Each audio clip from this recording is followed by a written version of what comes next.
10. Catherine spent the next few days mulling over the different options for obtaining the key from Father Michael without him knowing.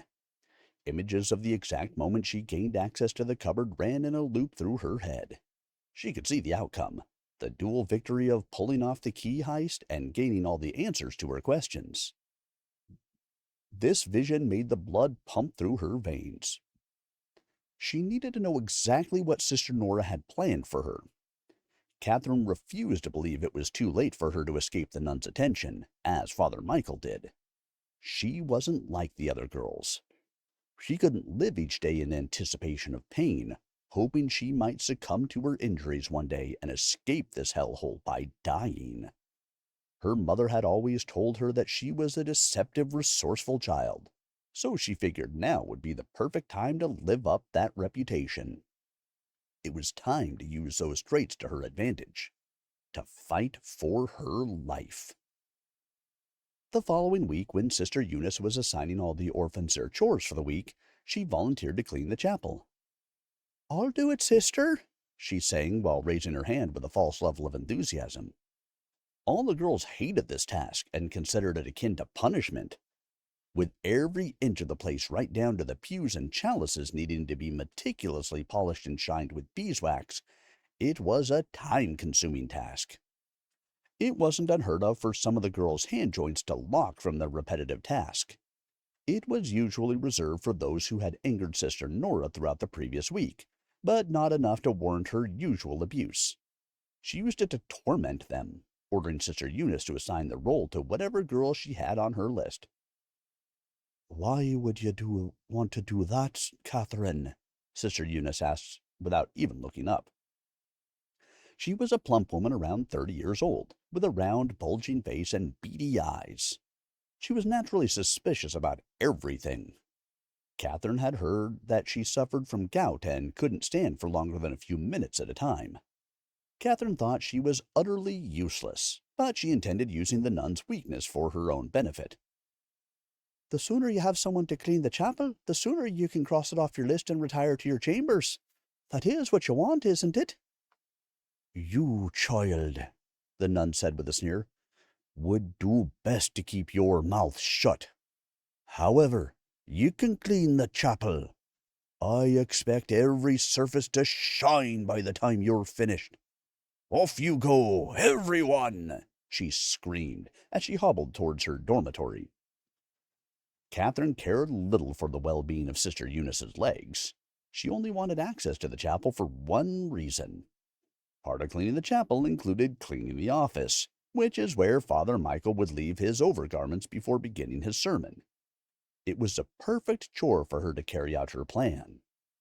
Since she was excused from attending Mass while she cleaned, she would have the perfect opportunity to slip the key out of his overcoat and return it before he even had a chance to notice that it was missing. Slipping items from people's pockets was one of her specialties, but she had never returned anything that she had taken before, so this part would be entirely new to her. How hard can it be, she thought. After breakfast, she finished on Tuesday morning. She went over to Father Michael's office to execute the first step in her plan. She greeted him with a brief, "Good morning, Father," as she entered, careful not to appear too excited in case he should become suspicious. She made her way over to the basin of holy water and blessed herself. She would need every bit of help from God today.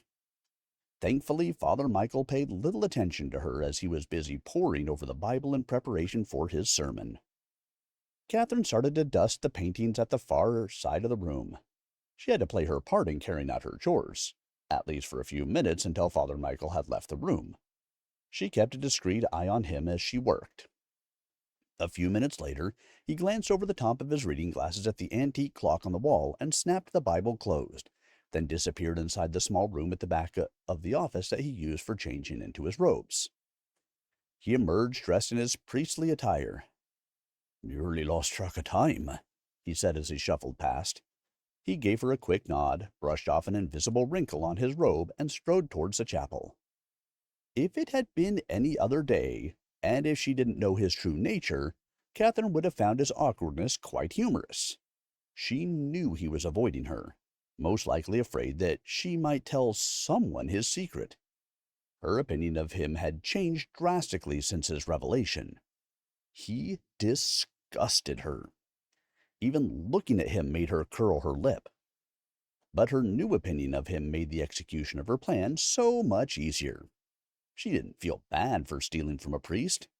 In fact, she considered it a form of karmic retribution for the atrocities that he had helped cover up.